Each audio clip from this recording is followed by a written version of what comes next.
This is how you create a YouTube channel completely from scratch, and I'm going to go through every single step, including some steps that people often miss and completely overlook that I think are really crucial. So starting right from the beginning, the first thing you want to do is obviously go to youtube.com, and for the sake of this video, I've gone into an incognito tab just so you can see what it looks like the first time you visit. This is just my channel.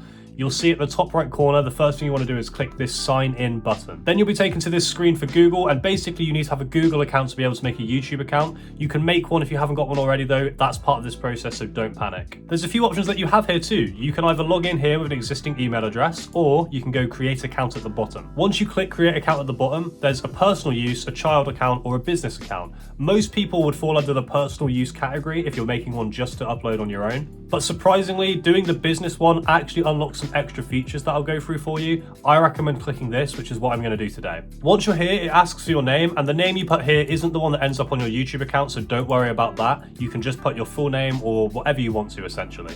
Then you want to put in your existing email, and if you don't have one, this is the stage where you can make a new Google one right underneath by clicking create a new Gmail address instead. If you made an account that's already got one taken, for example, this is my main Gmail account. If you click down here, it will tell you that's taken and suggest other ones for you to make. But then you can change it like so, and you've got your own account ready to go, and you just need to make a password. So once you've got your name, an existing or new email address, and your password sorted, click on the next button right at the bottom there.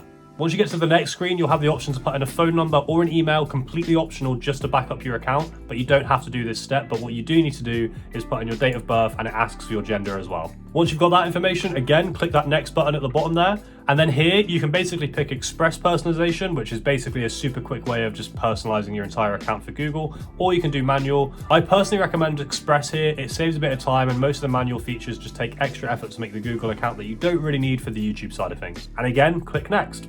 Then you'll be taken to the personalization screen. If you scroll all the way down, you can just confirm. It's just agreeing to the privacy and agreeing to the customization of Google. You'll then be taken to this screen. If you click the personal account option at the beginning, it won't show you this, but because we click that business one, it will ask you to start your business to basically list you in Google search results. Just click not now because we don't want to do that. We only did this for the YouTube account features.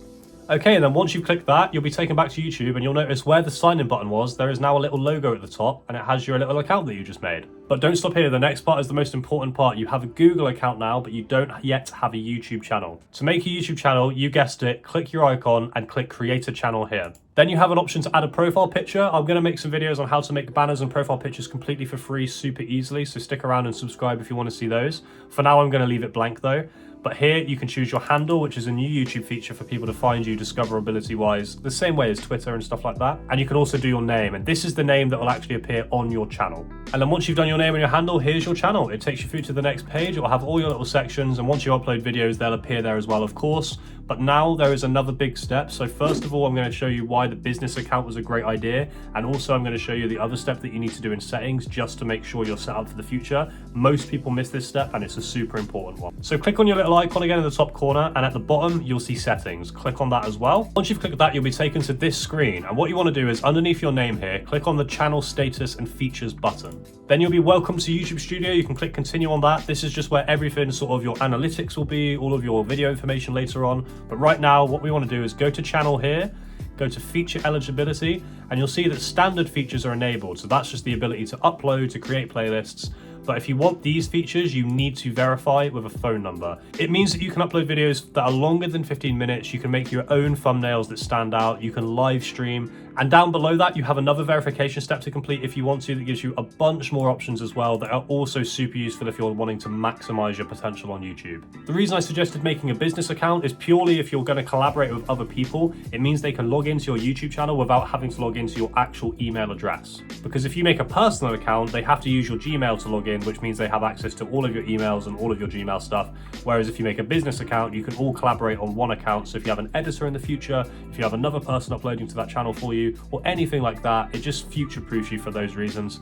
But if you don't need that, just make a personal one and you'll be completely fine. The last step I'll just touch on though is that if you go back to your homepage and click on customize channel, you'll have this page with a bunch of options down the left and on the right to add different playlists, different stuff like artwork and channel trailers and watermarks. I'm going to be making so many other videos like this one, so if you want some super simple tutorials to follow to start on your YouTube journey, then subscribe and stick around. I'll be happy to have you. If this did help you out at all, a like goes a long way, and I'd love to hear from you in the comments. Thank you so much for watching. I hope this helped you, and I hope that your YouTube journey goes just as well as you're dreaming. We'll catch you next time.